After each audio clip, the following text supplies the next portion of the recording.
los ojos para ver lo que está Everybody vamos, put up your manos. Members of Tonto Unidos, Chicanos, Latinos, and los Estados Unidos. Don't care if you're Ricans or even Cubanos. Look at our coaches. We have more common, don't let them divide. These suckers are vultures.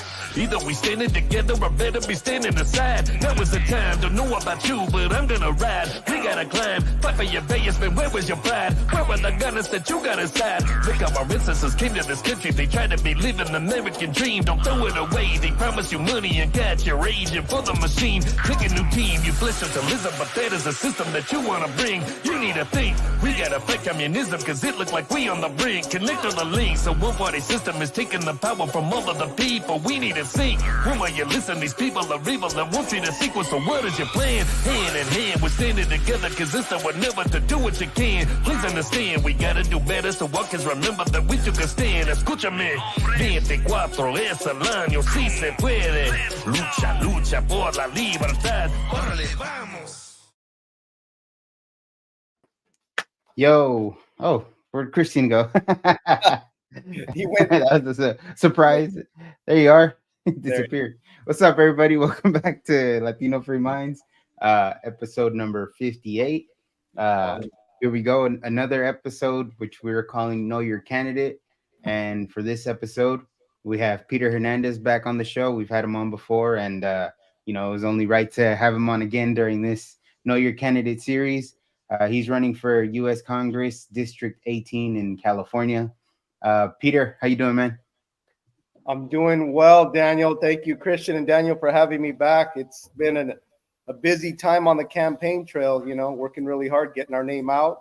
We actually have a consultant, so we're targeting. We're doing a lot of focused targeting. I mean, at the end of the day, we're the only Republican in the race in this heavy district, Democrat district. But right now, with all the excitement, the expectations, I make it through the primary, but we're not taking it for granted. I'm targeting the Latino districts, the Latino community, going, having an honest heart-to-heart conversations, actually going to the district, talking to the voters, and talking to the Latino Democrat voters. I'm not running away from those that we want to win over, right? I want to earn their trust. So my goal is to actually have a face-to-face. If they have any questions, I'm right there in front of them. And I mean, I know that I have the right convictions. I understand what representation looks like. And as I've had these conversations so far, roughly 90% of these voters, a lot of these conversations not only are in Spanish, but they're Democrat voters, and they're telling me, yes, I will vote for you, because I asked them that hard question.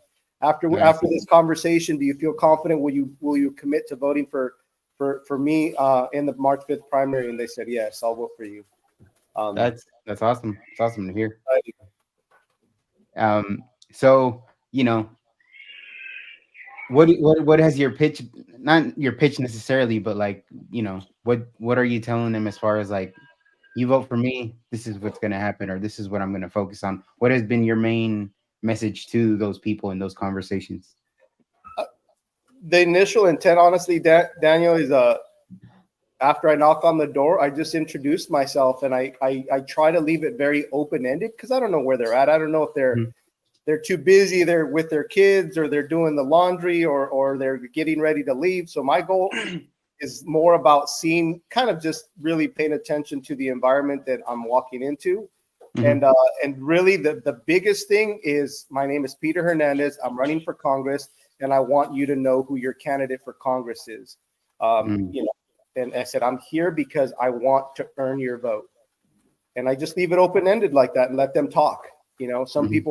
Some people give me short conversations, some people long, a lot longer. But at the end of the day, most people, which is the reality of what I've always realized, even when I served in local office, you knock on someone's door, that's already a huge sign of respect. If you talk to them and give them there's nothing more valuable than time. We can never get it back. So when you give someone your time, they realize you're seeing them as a valuable person, and you're valuing that person, and they're appreciative of it, and they find themselves basically usually pretty grateful. I actually had one lady that after I talked to her brother, I was walking into the next house. Her brother came out, and his sister came out. She came out, and she's like, Peter, and she called me down. I was a little ways down her house. And she's like, hey, are you Peter Hernandez? And I said, yeah, I am. And she was like, awesome. I thought she was going to grill me or something. But she just said, "Can I take a picture with you? I've heard a lot about you." And I said, "Praise God. Like, that's pretty awesome that people are getting to hear about me. They're seeing that I'm the real deal. I'm not just some picture in somewhere. I don't like being called a politician. So if at any way possible, I try to present myself as a public servant, someone that's there to listen and not to necessarily tell them what to do, because everybody has different lived experiences. So I don't know where people are at. I'm just there more to listen and to engage them.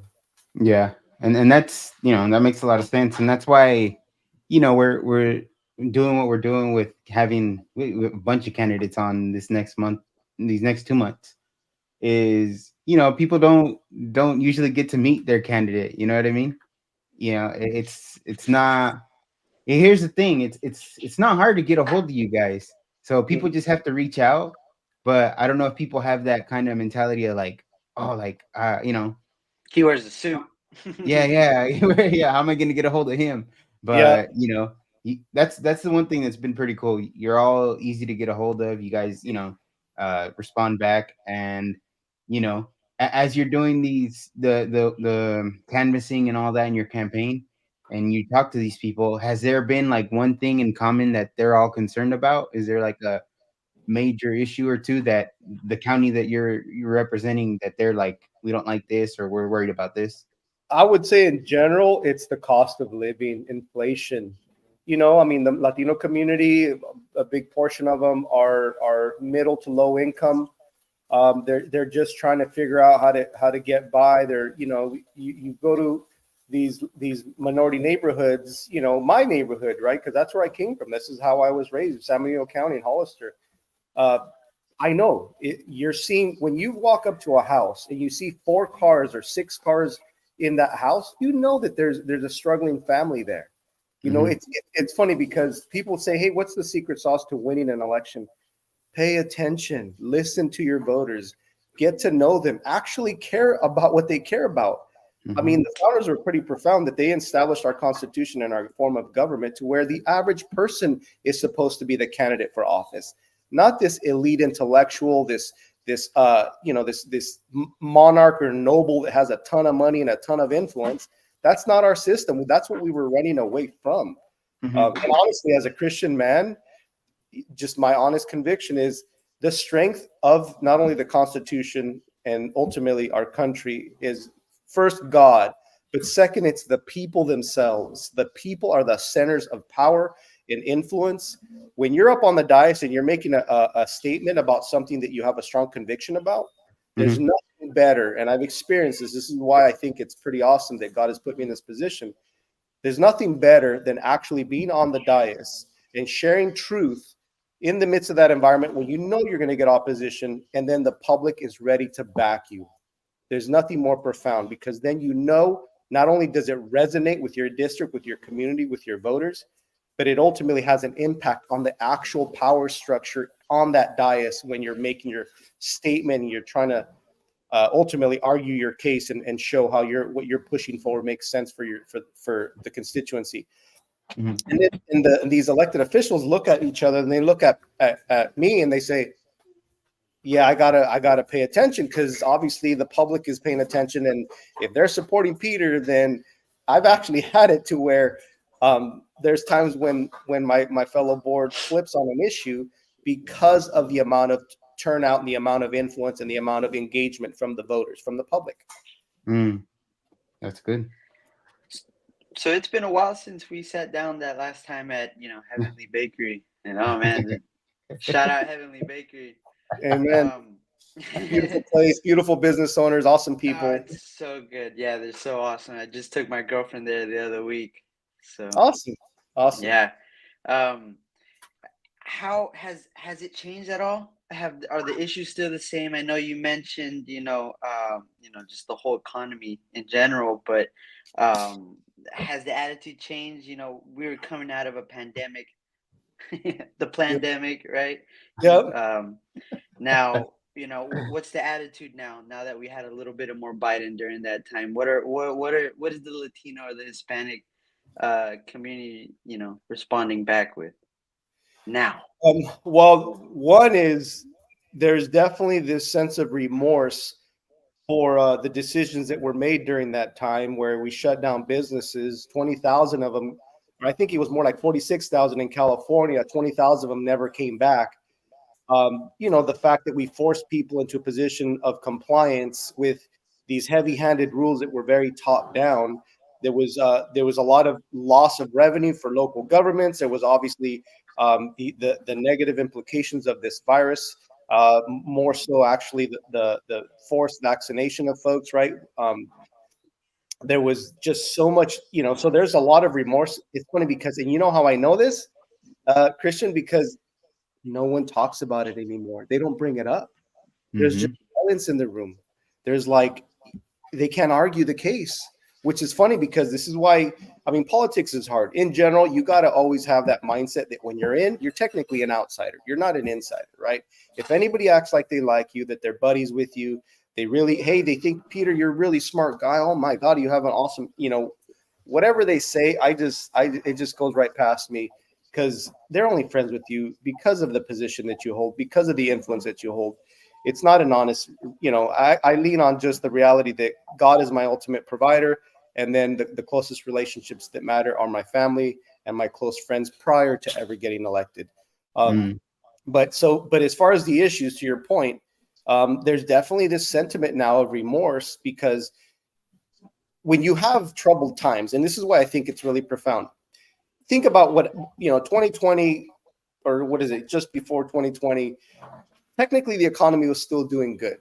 Technically, there was a lot of good things happening. We were, just ending the Trump presidency, so the economy was booming. There was a lot of good things happening, and the reason why I'm mentioning that is there's a profound sentiment, I think, in the Declaration of Independence that says men will suffer evils while evils are sufferable.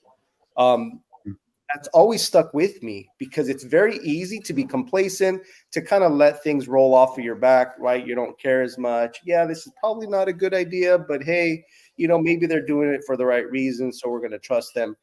There's that sentiment.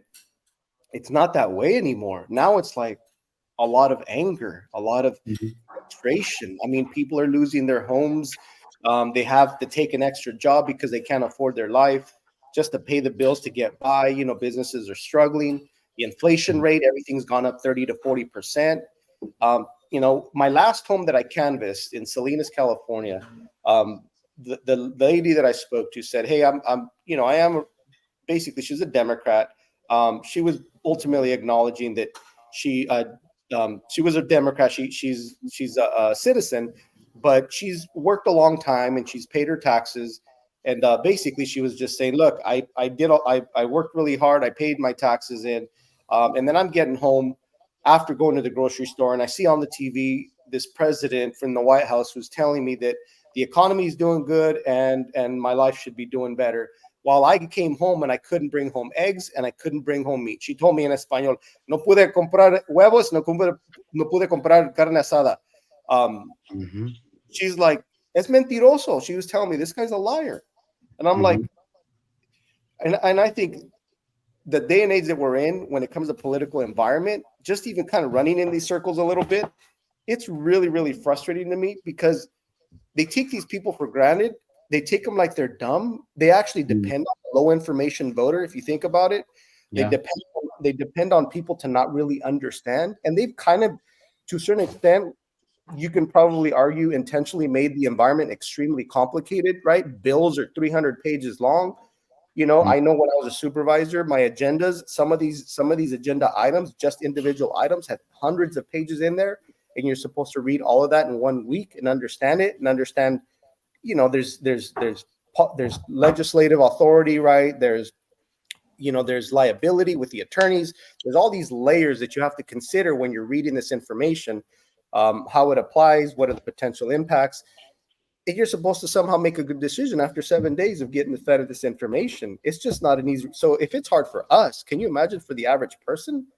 But this is why I think, this is why I guess the last thing I'll say is this is why I think we're called to be watchmen on the wall. When we get elected, we're not there to represent government. We're there to represent the people and to do our job. And that means hold it accountable. And sometimes, honestly, put government on its heels and make them uncomfortable. Yeah. No, I mean, as you're telling that story about talking to that lady and saying what she sees on TV versus what she's seeing in reality isn't Mhm. adding up. And that's another thing. We've been telling people, and you can see the little logo on the bottom. We're telling people vote your reality, because there's a lot of things that, like, yeah, you'll see the ads. You'll see the Biden ad saying everything's great.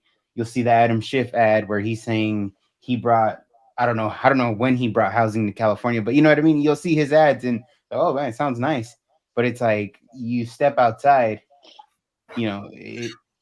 it's nothing like what they said in that commercial. The reality that I'm living through is nothing like that gaslighting or that picture they're painting in when they're on TV, when they're in front of a microphone. So, that's what, you know, why we want people to get to know their candidate, but also up to them to get informed and also vote their reality as far as what is life really like. Yeah. Has the results been achieved, right? If you voted for something because they promised you this and that, did they achieve that? Is Mhm. your reality better or did it get worse? And then in that case, you can decide if you think your reality is amazing right now as it compared to, let's say, 2017, 18, then okay, I guess you can continue this route. But if you look back to those years and you compare it to these years and you go, no, my reality isn't better, things have gotten way worse, then Yeah. maybe it's time to make a change in the way you vote. And it's not necessarily telling you who to vote for, but at least considering other options. That's right. And that's an excellent point. I Well, think that's a simple way of putting it because most people, um, I would argue, most people are obviously really living a tough reality, which means they're going to have to vote that way. They might have to vote differently. Yeah, make it relatable to them. well, it's for me, it's just crazy how, we want to see the reality. People do want to see the reality, and people can kind of see it through a little shroud and they kind of can grasp onto something, and then it gets obscured again. And the question that I got left over, this week was, is the NFL a branch of the government with all the propaganda that they're hitting me with left and right? And if you only caught a little bit of those commercials and you see, oh man, somebody's washing somebody's foot. Oh man, Jesus did that. And you walk away, you think, oh man, that was a nice commercial. But it's the same message. Again, Yep. Daniel, you said gaslighting. It's the same Yep. message Yep. that my president, Biden, is saying. Hey, let's all Yep. forget about what I said. Let's all forgive each other. Let's all get back together. Forget about the fact that I said it's going to be a cold winter for all you guys that didn't get vaccinated. A cold winter That's death. Don't worry that's about that. Let's get together. And you know what? If you don't take my Mhm. word for it, listen to the NFL. that's right. That's Yep. kind of what I got. It's people are trying to see the reality, but when you got the government and you got them on the social media, on Facebook, as we see in everything during the pandemic, That's right. they're making it real hard for the normie, right? Like the regular civilian like you and me to be engaged and be able to know your candidate. I think They make it hard. Yeah. you made a really good point, Christian. I think it kind of begs the question: is we become armchair quarterbacks when we're watching our favorite football team. When are we going to become armchair quarterbacks of the policy decisions that are happening on the House floor, on the Senate floor, the committee hearings? There's once I know for me, it's starting to be. It's definitely a spectator sport, and also not just an I've not just lived it as a policymaker, but it is you're paying attention to who's making these decisions, why, what is the connecting fibers, like what is the interest in funding a different country when your own country's falling apart, and I think to a certain extent that's what they're not even realizing that they're creating because I'm meeting many more very smart people like you guys that are honestly paying attention, and you're like, hey, wait, I just saw that. Wait, you're telling me that I'm supposed to believe you when I just saw that you Mhm. made a decision. You're telling me that I shouldn't be voting against Mayorkas being impeached, and you're saying that there's no shred of evidence. And I'm just referencing an article I read today. When the border is open and you have 2 million official illegal immigrants crossing that border, and there's tons more gotaways. We just Mhm. had this Honduran who I guess claimed to be transgender that just shot up Joel Osteen's church right? And there's collateral damage with this little girl, I guess, that was part of that shooting, and the media is not talking about it, right? So and like with a lot of the stuff that Joe Biden does, it's like they say it right now, they capture it in time because they think it's smart, but the moment that time passes and they realize like, hey, that's probably not a good idea what we said prior, all of a sudden they memory hole it, right? They hide it, they don't want it brought back, they want to act like they never said it. If it was divisive, now all of a sudden they're trying to be unifying, like somehow that's always been their track record. It's just they're expecting people to just have a short memory span. It kind of, in my last point, it kind of makes it to the reality that the House and the Senate, all these politicians, they get elected. In the beginning, they probably make stronger decisions. Once it's re-election time, they get really soft and weak. And if they make decisions that are against the very public that they're supposed to support, they'll do it at the beginning of getting reelected because they know it won't be popular to make that decision when it's time for reelection. If they want to get reelected, they got to be careful about those votes then, because they realize, hey, the people will forget it was a while back. I'll get voted in again as long as no one brings it up. Right. The people will forget, and if they don't forget, we just show them, hey, look who's the candidate. You want a liar like me, or you want that orange guy? Yeah. It's crazy. These guys are, well, and that's why, I mean, I'm to me, again, it gets back to the strength is the people.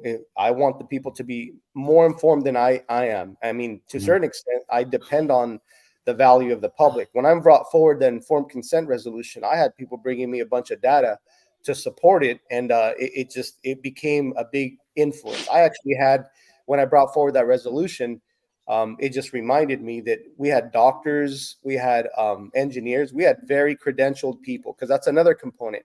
If you get an average people to run for office, a small business owner like myself, there's definitely a learning curve. But if you have people on your side that are doing, that care about you doing it for the right reasons, and all of a sudden you have a very, like for me, I've actually developed relationships with people that have worked in energy, that know about hydrocarbons and understand fracking and the technology behind it, and even the comparisons of us being our own energy producers versus other nations. Like, they understand that that's their background, that's what they live. Nothing better than to bring in a professional that is on your side, that is willing to tell the truth, that wants to inform you in the accurate way, so that it cleans you up in your understanding and helps you to be a better decision maker. And that's what I was starting to develop, which at that point made me definitely a lot better, a lot more educated and more well-versed on the issues. So the average person can become very, very capable and strong with the right team around him or her.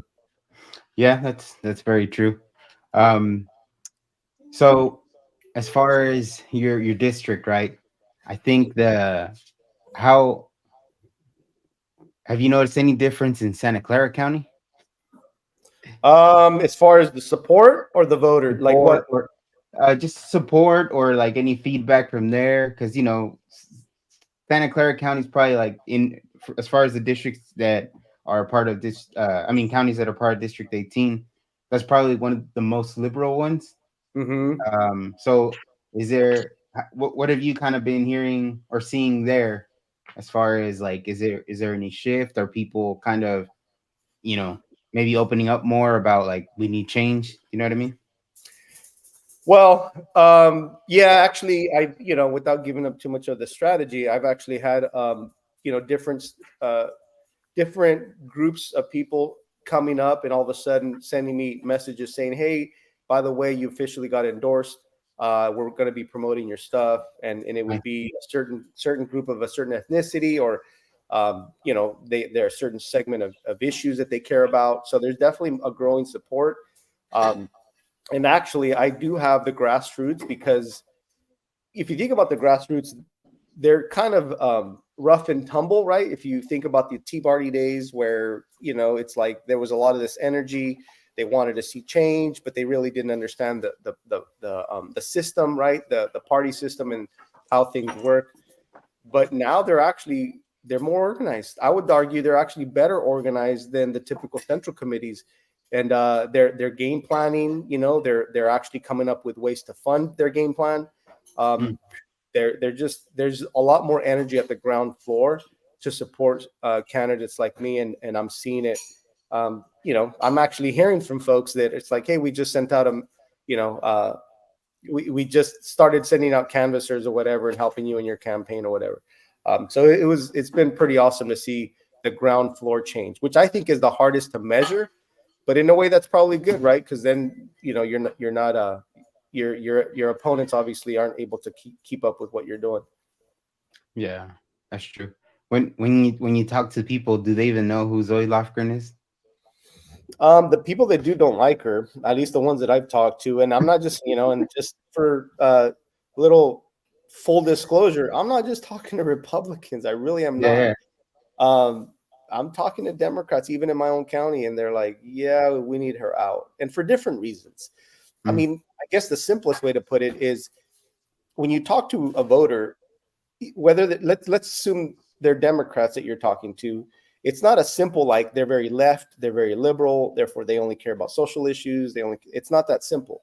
I've actually met progressives that have strong values that are line up with me in the sense like I'll give one example. I've always pushed for bottom up government. Obviously, that's where I came from.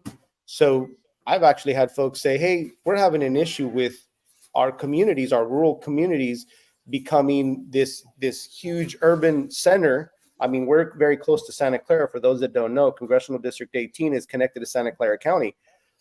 Santa Clara is Silicon Valley. That's Tech Central.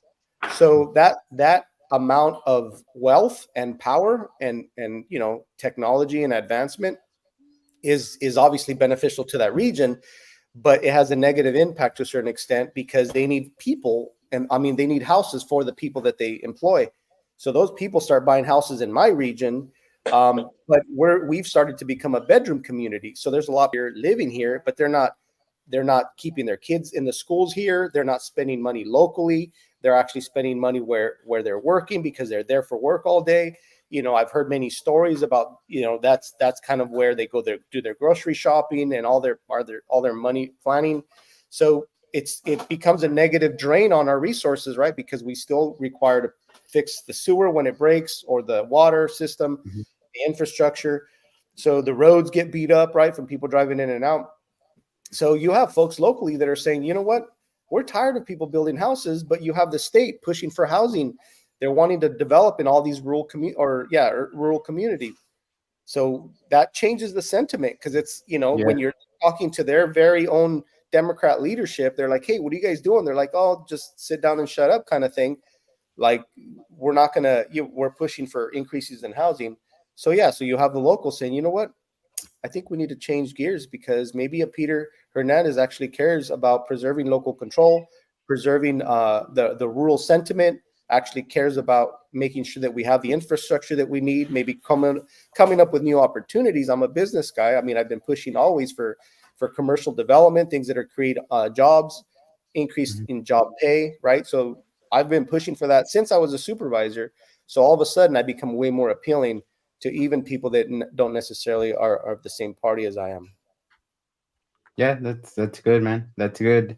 Like you said, man, everybody should hear right from either candidate, both sides. Get to know them, get to know what they're about, because what you don't want to do is, like I said it on yesterday's show, is you don't want to look for the D, you don't want to look for the R, and then just vote for that, or you don't want to look for a name that sounds familiar, right? Which, some people do that too, but like, oh, okay, hey, it might help you in this case. maybe. Well, so here's the thing. There's a big distinction between a party loyalist and someone that has the values of the party, right?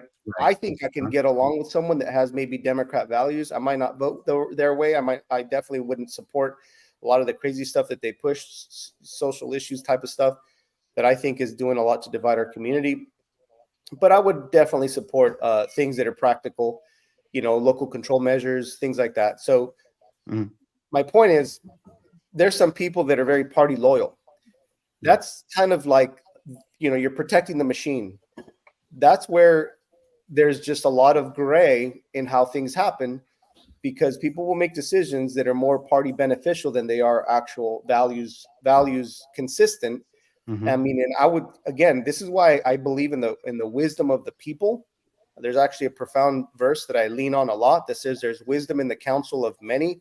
Once you start to connect the dots and how many people are repeating the same thing, that they're saying, well, we all care about our voice to be included in this process. We care about local control, right?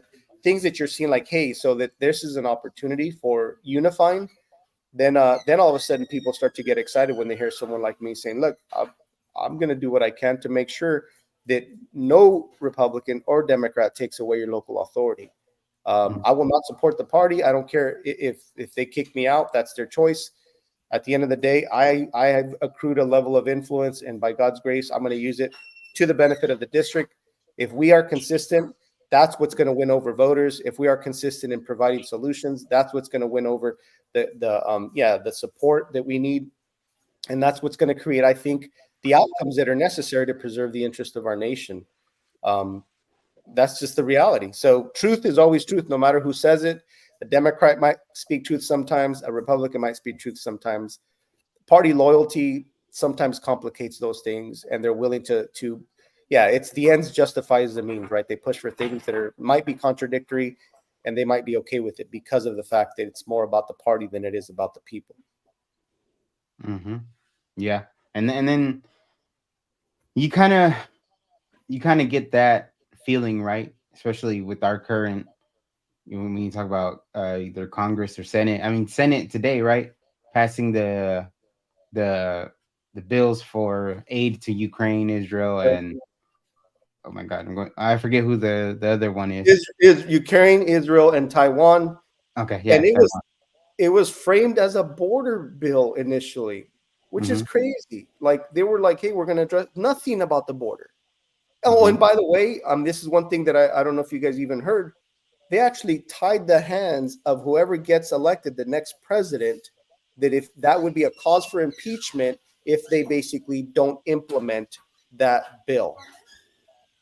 It'd be a violation of the bill. Therefore, they would be, so it would position, if President Trump gets elected or reelected, then he would basically become impeached by default by not implementing the fund, ultimately the administration of the funding. Because that's, as a president, he's over the administrative agencies and he directs them. So if he doesn't do it, that would be a cause for impeachment.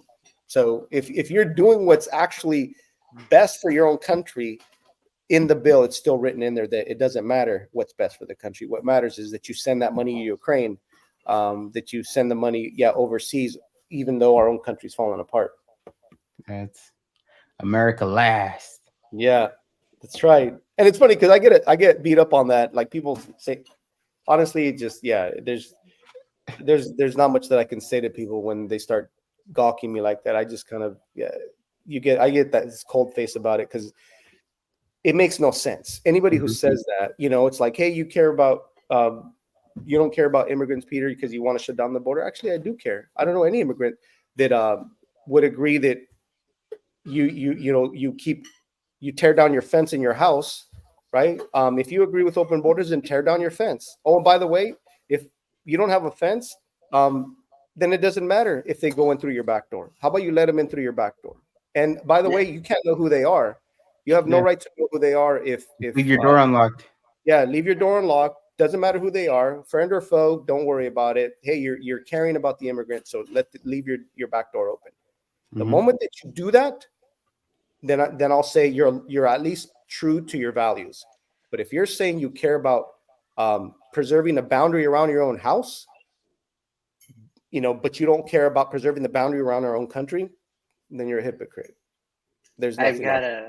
I've got a neighbor who doesn't have a fence. He's the only guy with grass, but he doesn't got a fence, And every day I watch this big old German Shepherd come on up. I want to walk right up to his grass and look around and let the dog do his do, and that's kind of, almost a metaphor to what's going on today, it's all out in the open for everybody else to enjoy, Right. and they're not taking care of it the way the owner is.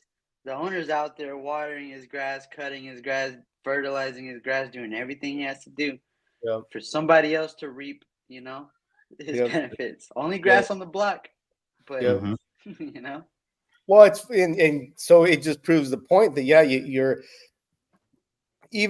no one's going to be basically anti their own self-preservation. No one's going to do that.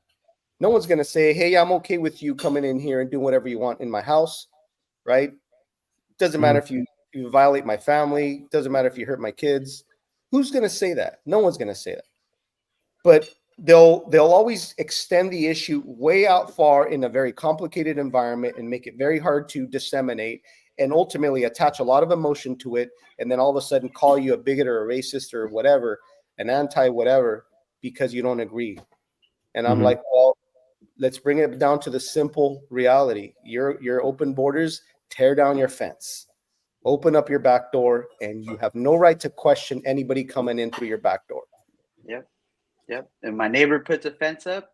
The first thing they'll hit him is, "Aren't you thinking about the dogs? Where are the dogs gonna go? Where's It's always, yeah. It's never quite the actual issue that they use it to. They obscure it again. Yep. Yeah, and it's just and it's always been a P for me, guys, that I don't care if the public knows little to nothing about politics. They know what self-preservation looks like. They know what it means to have dignity in work. They know what it means to care for your family and to make sure that they're cared for. There's basic natural inclinations that all humans have, even whether you're religious or not religious, regardless.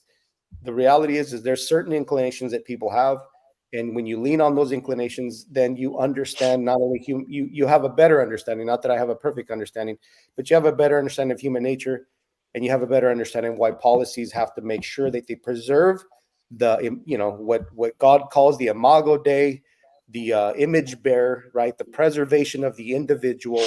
If you look at any government or any country that has destroyed itself or destroyed others in the process, it's because of ultimately a lack of self-preservation, right? And there's certain things that preserve the nature of humanity, right? Self-control, meekness, humbleness, kindness, and to a certain extent, respecting the natural law that God gave us, right? The order in life that God established. So I try to think things through a very principled lens. And if there's not a foundation to what you're telling me, then yeah, you can stand on shaky ground if you want, but I'll let you walk. I'll stand over that quicksand yourself. I'm sorry if that's what your desire is, to stand over quicksand. I'll pull you out if you want me to, but I'm not going to stand there with you. Yeah. So, Yeah. we've been focusing a lot on local candidates, right? Especially like, and not necessarily just where we are, right? We're talking to local candidates in different areas so that hopefully people get to know more about them. And I think the thing with you, Peter, it's like, even though you're local, right, to us, as far as you're near us, you're representing a district that we grew up in. So we've seen how can you say, we've seen the decline, right? From when we were kids to every time I go back to San Jose, as an adult now, I don't like going back. I don't like it at all. There needs to be a lot of changes in that city overall, right? Yeah. But if people don't know their candidates or don't know what people are running on, then you see how they end up with this constant um, Democratic majority, or just the same. You get the same people reelected over and over and over, Yep. yet nothing's changed, nothing's been improved. Yep. So, and I think the thing about you, like I was saying, you're local, but you're running for U.S. Congress. Yep. So for anyone listening, it's like, yeah, maybe Peter doesn't directly represent you in your county, but you can still support Peter, um, because when he's in Congress, more than likely he's gonna vote to represent your values, The right? country, You know what I 100%. mean? Represent the country, and that's one vote. Even though he's in his district, but it's one vote for the country, for the people. Sorry. So, it's all good.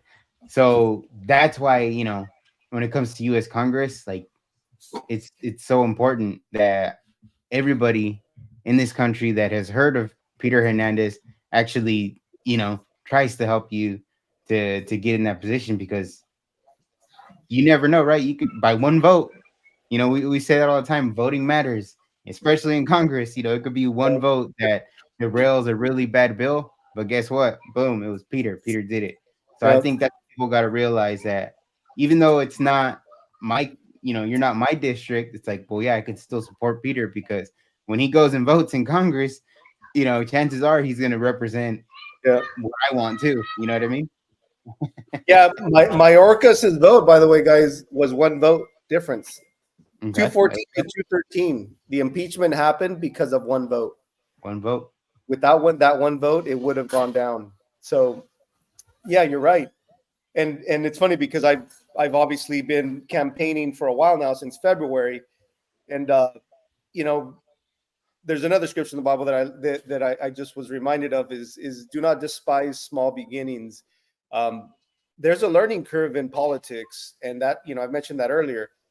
Since I've been campaigning, when you're in it for the right reasons, you learn a lot. Not Mhm. only do I pay attention to these decisions that are being made, I'm talking to different folks. I'm learning from folks, even donors that I've been talking to, and you get to hear the sentiments. So my point in mentioning that is that becomes a big influence in filtering your process on what it means to engage people that might have a differing opinion from you, and how to win them over. Mhm. So you get better at understanding the issues. You get better at articulating the issues, and ultimately, I think you get better at standing firm on what policy decisions you're going to be making, because you've thought through them pretty. You've been very prudent in considering all these issues and making sure that you understand them well enough to make a healthy decision, a good decision. Mhm. And I think the hard part about like Congress is especially the older folks. Oh, here's a stat that I think is kind of revealing. Um, Most of the folks in the Senate, when it came down to that supposed bipartisan, uh, um, it was supposed to be a border bill, but it ended up turning into a funding bill. Mhm. Most of the Republicans that supported it were over 70 years old. Over 70 years old. Tell me how many of them actually care um, if their kids go to war, right? Like they're in retirement mode, right? I doubt any of them have 20-year-old kids. They're probably in their 40s or 50s. Um, Mhm. it's going to be the 20-year-old kid that's going to go to war, God forbid. So it just points to the reality that these folks not only aren't paying attention to the majority of the sentiment, the actual voters, they're just leaning on this inside baseball kind of stuff behind the scenes, trying to work out deals, having Mhm. nothing to do with representation. Um, Mhm.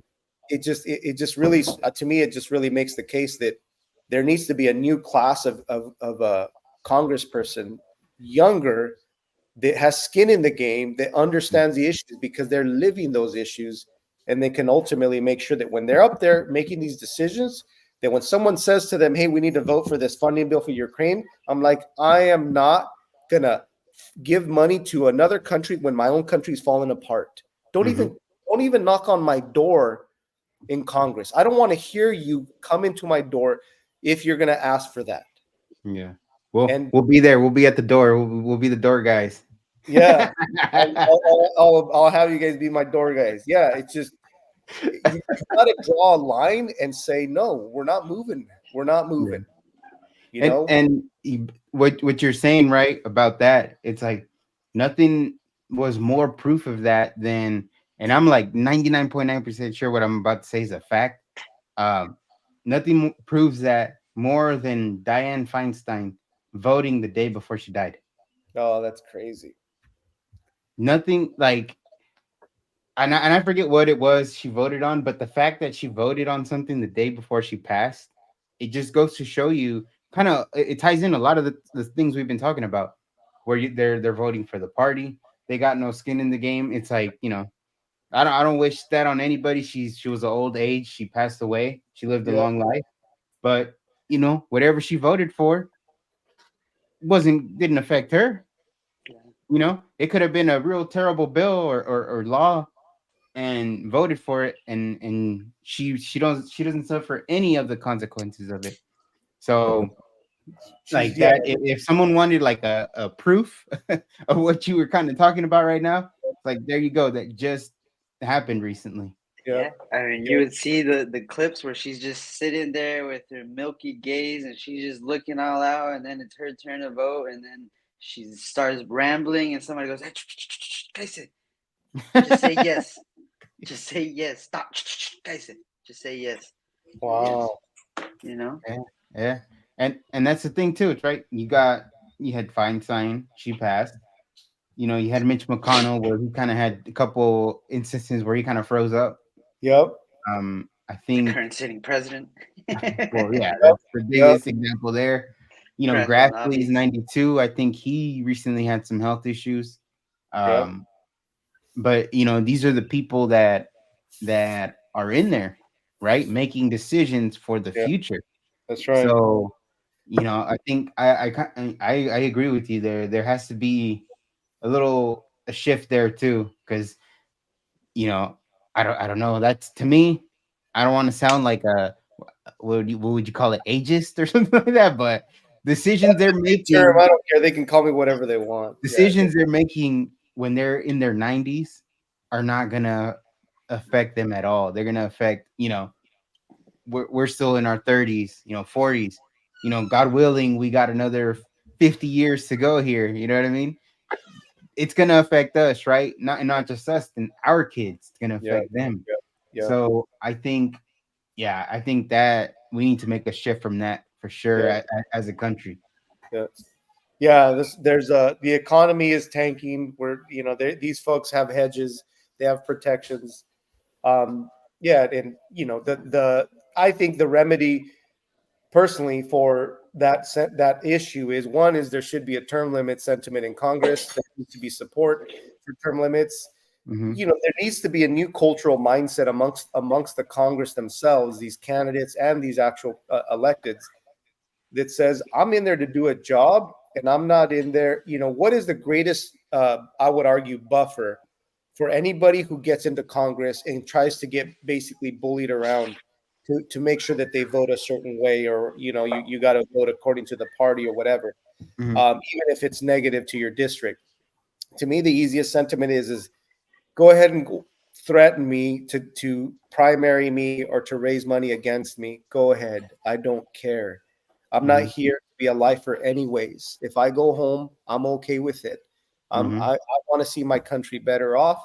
But guess what? The moment you primary me, you're going to create a lot of excitement and anger in my district. That means there's going to be a lot of people ready to take my place, and ultimately try to run to win back this seat. You're going to have to not just go up against me.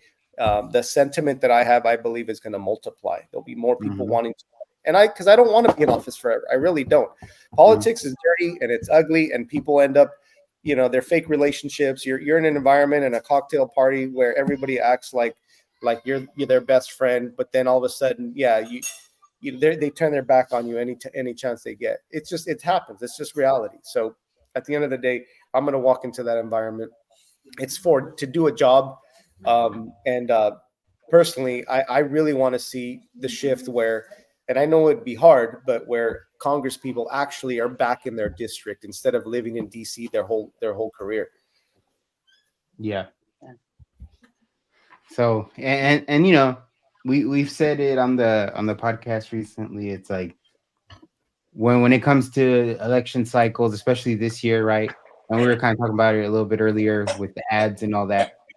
It's like this podcast is it's a small podcast. We don't have any money. We don't have nobody you know, advertising for us basically. So it's like we have a small podcast and we're doing what we can to inform people. So we're fighting against, billions of dollars that get spent on those kind of ads, right? To try to tell people, no, this, what Biden's saying in his ad, that ain't right, that ain't true. What Adam Schiff said in his ad, that's also not true. And I can see that same sort of equivalence when it comes to smaller local candidates. And you Yeah, got those two, the party machines that they have all the money. You know, yeah, they have all the money, and if they want to, in a sense, I don't know if they look at it as investing in you, right? I'm sure if they give a candidate, here's a few $1 million to so we could run ads for you, but when you get in, you got to stay in line. So it's like even smaller candidates that want to be, um do the right thing, so to speak, or kind of be independent as far as their decision making, which I yeah, think regardless of your party preference, you should be independent in your thought process and decision making. yeah, All that money, you're battling that too. yeah. Yeah, I mean, you're a racehorse. They see you as a commodity to a certain extent. They'll put their money on you. They'll bet on you if you look the part, if you talk the part. As long as you talk according to the party line sentiment, Hmm. um, then there's support there. But and I'm not in there to make enemies. I'm not trying to be divisive at all. I just know that my country's falling apart, and that's where my focus is. I want to see a big change in my district to make sure that that we're making a difference. So it just comes down to me that we got to be at a place where we're short term focused in office, we're long term focused in solving the problems of our country. Um, I have my 9-year-old, I have my 3-year-old. Hmm. I want them to have a future. I'm worried about their future. So Oh yeah. to me, it would be an honor to be part of that solution making process and actually, restore that future for them. You know, Yeah. No, that's part of the reason we do what we do, right? With trying to do this. It's yeah, funny because my daughter, my 9-year-old will ask me like, what are you gonna do right now when we're gonna do the podcast? So, I'm gonna record again. And then so now when she asks me, she goes, what are you gonna do? I just go, I'll go save America. I'll be back. yeah. Do your little part, and it's a Do big my little part, right? That's Because it may not be much, but we talk about the ripple effect, and as long as it affects one person, we'll take it. amen. And it's a tough battle sometimes, it feels like, but that's the thing, like we can't give up. Yeah. And then we relate that to, especially here in California, sometimes it does feel like it's a tough battle, but the last thing we can do is give up, right? We can't be demoralized and then Yep. take that demoralization and be that can't be my message to people. hmm I just I There's could never, the, there's never do that.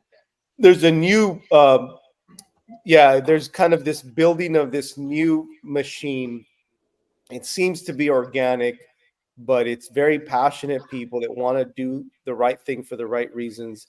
Hmm. um, and they're learning along the way, but they're it's like a momentum builder, like you said. And if you add all the drops of water of a wave, they're all independent, but just the same, they become a big wave. They can do a lot of damage, so obviously making that reference as a good thing. We can do a lot to change the mechanism of politics, and I mean, all politics is local, so it's Hmm. ground up. Um, that I'm a to shift gears a tiny bit is, as a small business owner, part of my job is to build something that's going to keep generating revenue, that's going to keep building momentum, growing the exposure of the business, right? Coming up with processes that's going to have healthy employees, doing the job, showing up to work, taking care of my customers. While I do payroll, I also do human resources, right? Because I'm technically making sure I'm preventing liability. So there's all these layers in building something that's successful and that provides a service or a product to my customers. That's the same thing in policy making. It's a momentum builder because you're building relationships. I mean, even campaigning, actually, if you reference it, I'm building relationships throughout the state. People are getting to know me. They're starting to see where my heart is. They obviously realize where my decision making is. Before you know it, they're willing to support me. Before you know it, they're already doing the work of building a support system in their own area for me. And that all is very positive direction, but it only happened by staying consistent to the cause. It takes a lot to build a unified system that actually creates a healthy outcome. That's Mhm. politics. Um, so that's my excitement. And so, when it comes to even being a good policymaker, you learn that through the school of hard knocks, actually failing a lot of the times before you succeed. And I think that's why President Trump was a perfect example of someone who actually, he was in there. People would call him a wrecking ball. He was in there to do a job, and he got it Mhm. done. He said, look, this has got to happen, and this is what I'm going to expect. And he set those expectations, and people followed through because there was no questioning. Um, and that's, when I was in office, I found myself basically kind of being over the shoulder of sometimes my staff, because it wasn't just, hey, I need you to go do this for me, because you delegate a lot as a Mhm. policymaker, because you have, I mean, in my county is so small, I really didn't have a huge support system. But you go to some counties, a county supervisor might have 30 staffers, 30, Mhm. 30, 30 people working on his campaign, or I'm sorry, in his board membership position, where hey, I need info on this kind of issue on the district. What is the sentiment of the district? And then you talk to your attorneys to figure out, okay, how I want to come up with this policy. What is it going to take to make it happen? So you start to experience that. Then all of a Mhm. sudden you're like, wow, I can actually move the needle in the right direction by making a good decision. And I have the team to help me to do it. That's what I think it's going to take, to come up with some pretty solid policy making in Congress. And I've already lived it, like I said, at the local level. And I firmly believe that you're not that it to be successful in Congress, you have to have local experience. Um, and so when it comes down to, the, like, kind of alluding to a little bit to the economy, um, you learn to be a hawk over the way that expenditures are happening, and making sure that you're implementing policies that are if there's going to be any government expenditures, that you're measuring what you're spending it on and making sure it's actually providing results to your district, just like a business person. Mhm. Yeah. Yeah. And hopefully, hopefully soon enough, we're seeing Peter get sworn in, right? That that would be awesome, yeah. To see that happen. Um. So what to kind of wrap up, when you get into Congress, is there anything that you've thought of as far as like, okay, I'm gonna make this a priority, or I want to attack this first? Is there anything that you've kind of thought about? Well, thinking about the top down issues that are being created, um, I've fixated definitely my time on what it would look like to restore power to have, because this is not just about local, but to a certain extent restoring the check and balance and the separation of powers. Mhm. All that to be said is I came up with the policy idea, and I want to see it play through. I've actually been thinking a lot about it, about the different layers to it. But I actually mentioned it. We just had a candidate forum in San Benito County at the Benito Link Forum. It's actually, Mhm. the videos will be coming out pretty soon, Okay. of the actual responses from the candidates, because it was some local races, but they had us at the beginning, the congressional races. So it was me and the three. Technically, there was two other candidates there, even though there's five candidates in this race. Um, but anyways, my point is, I wanted to provide a solution that I thought makes sense, that I think would be supported by Congress, because Mhm. of the issues that we're having with the lack of separation of powers and the lack of respect for federalism. And when you have states like California that are doing sanctuary status, violating federal law when it comes to immigration. When you have DAs that are no longer enforcing laws, that you have, Soros funded DAs, you're seeing a lot of brokenness in the process. So anyways, back to my point. I call this bill the Preserve Rural America Act.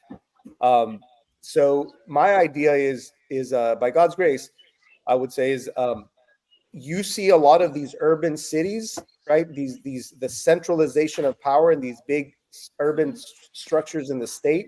You think of Sacramento, you think of San Francisco, you think of San Diego, LA County, all these power centers of Democrat influence. And this is not a party issue, right? This is not about that. But I just mentioned that definitely technically, I've heard this even from Democrats. Part of the problem is it's a one-party state. Separate point. Yeah. But anyways, but what I'm alluding to is that's also where the money goes to. That's where all the support goes to for addressing issues, right? For funding for mental health, for homelessness. The issues are growing in these big cities, so the money is going in those directions, which is starving technically the small rural areas, in their communities. I mean, most rural areas are very fiscally conservative. If you do the numbers and check their budget, they're more they hold on to what they have because they don't have much. So they're very prudent or frugal in how they spend on roads and all the issues that they need to address. So the idea of the Preserve Rural America Act is they're still very valuable. I said it on the dais when I was a county supervisor.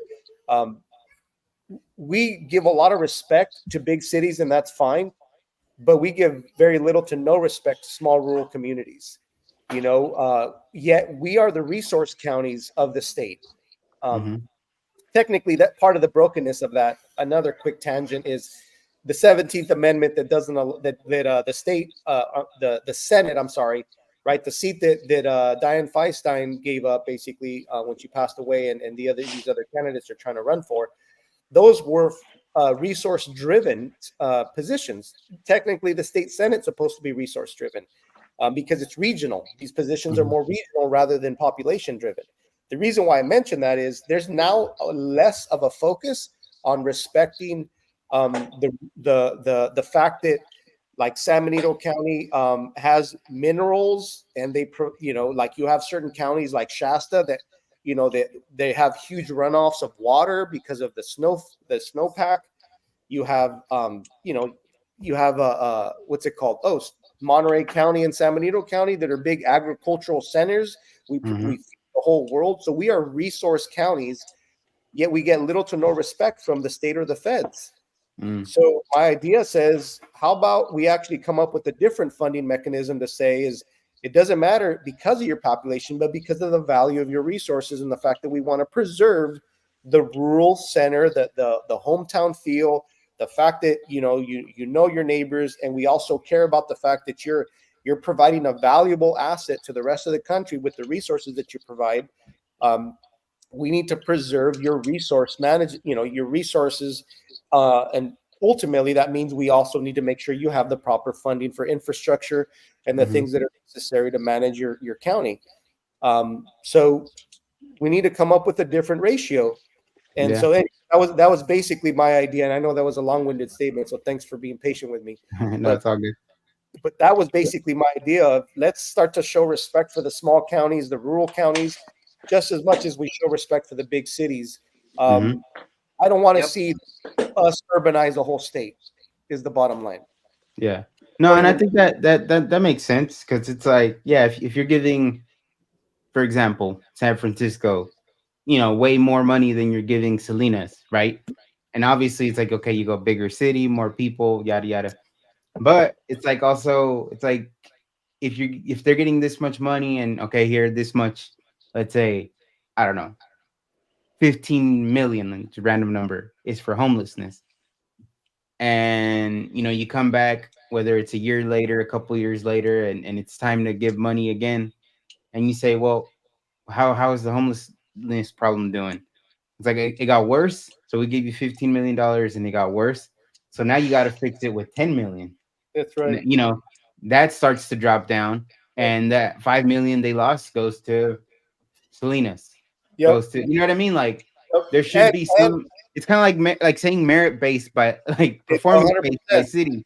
Yeah. Meritocracy, 100%. Well, and to your point, who is paying for that $15 million for San Francisco to get? It's not just San Francisco's tax dollars coming back to them. Yeah. It's It's the everybody's. small counties, the rural counties. We all pay taxes, Mhm. but all that money is shifting to these big cities. We get very little of it. Where's the taxation without representation? If you're not going to help us, then don't take our money. And that would be Exactly. part of the component of the Preserve Rural America Act. Part of my Yeah. component would put the burden on the state and the feds to say, look, if you need to come up with a formula that actually respects the tax dollars of the small rural counties. If you're not going to help them, then you can't take their money. Then they get to keep their money and they figure out how to manage their own communities. And I think they'll do a better job than the big cities, to be honest with you.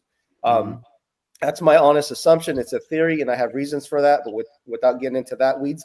But it's just the reality that there's just this centralization of power that's happening through these big power centers that I mentioned, these big counties, and it's stripping these local counties. I mean, when you have Monterey County, San Benito County providing food for the world, and it's also, along the Inland Valley, and it's, so it's not just our counties, but these are still rural counties also. Yet somehow we have more food being imported into our state than we're exporting. That's just crazy to me. I mean, well, that's Peter. These guys that are living in these rural areas, most of them are farmers, right? You're saying they're feeding the world.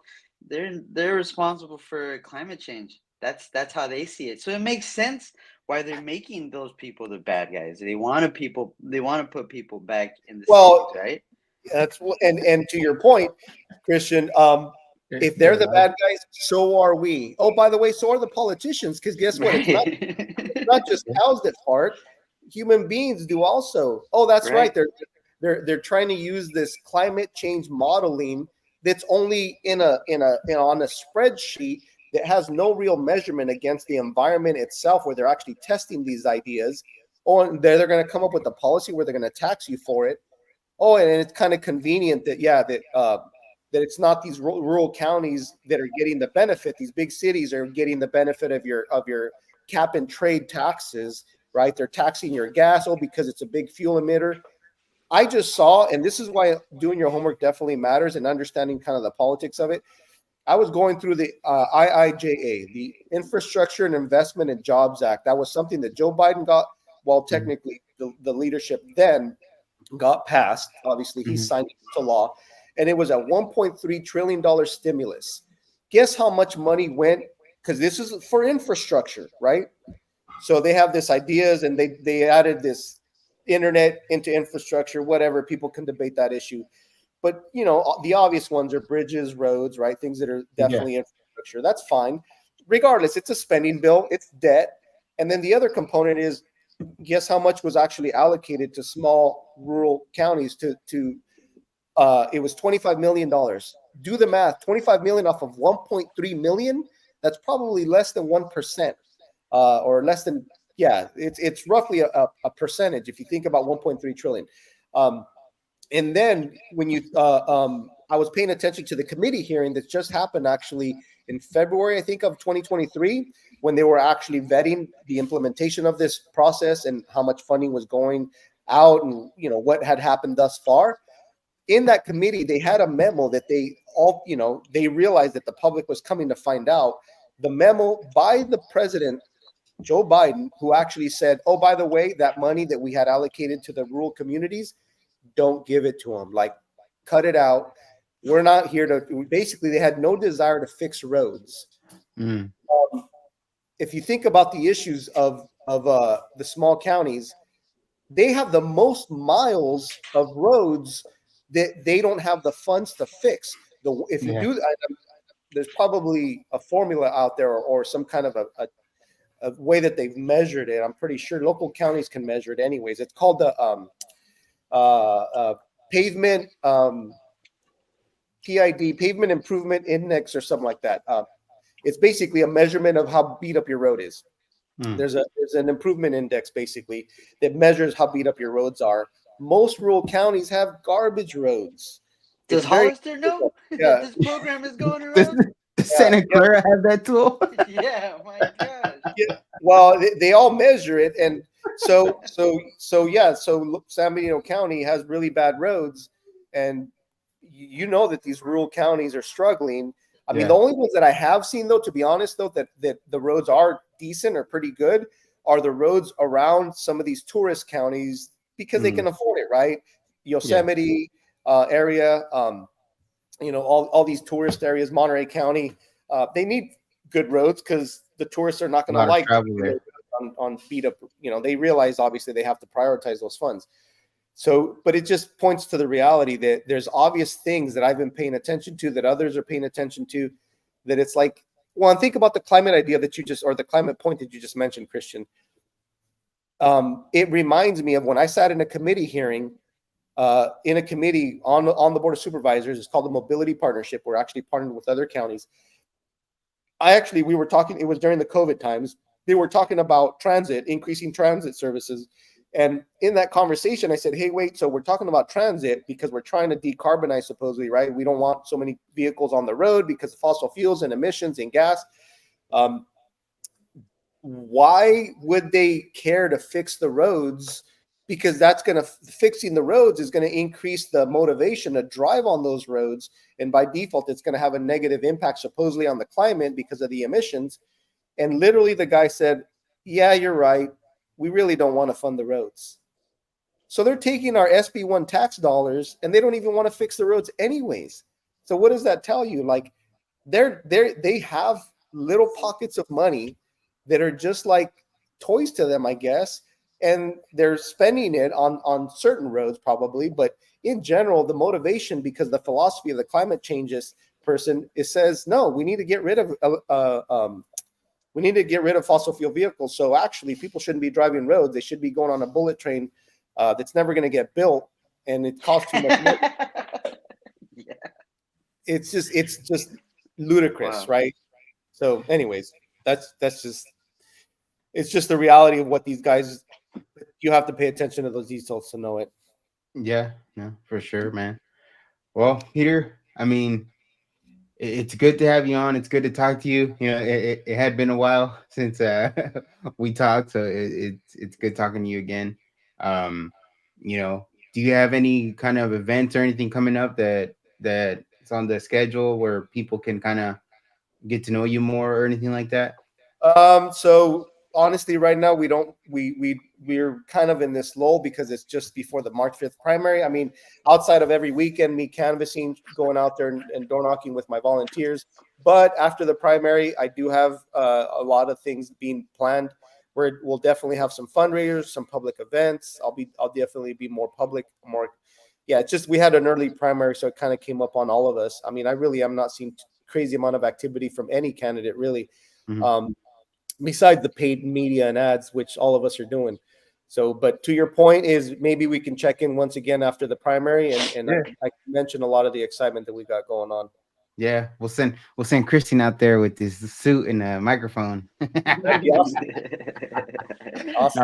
No, we'll do what we can to be out there, man. So yeah, we'll definitely after the primaries we'll get in touch and Awesome. whatever you got coming up and you need a couple crazy guys there, you can hit us. Praise You can God. hit us up. Praise God. I will. I will for sure. Yeah, we have a All lot right. of excitement coming up. Yeah. All right. Well, everybody, thank you for tuning in. Again, you know, support Peter. If even if he's not in your district, like I said, his vote can make a huge impact on the nation.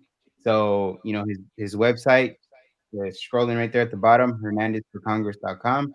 You can visit it there. You can donate to him. You can find out ways to volunteer. Um, I think it's important that we get people that want to go in there and represent us and not the party and not put the focus completely on that.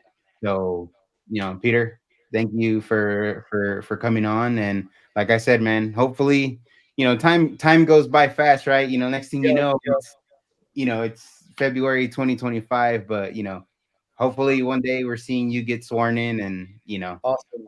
we know we Awesome. Listeners, Been awesome. Yeah. I'll invite you guys out there. It'll be fun to have you guys out there. Yeah. We'll scare some Listeners, people out there. listeners, if you're listening, if you want to keep it in and out, vote Peter Hernandez. Or you're gonna lose it like Oakland.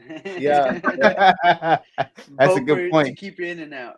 They lost In and Out, Walmart, and Denny's. I'm talking about Oakland. Oakland, That's get the it together. backbone. That's the backbone.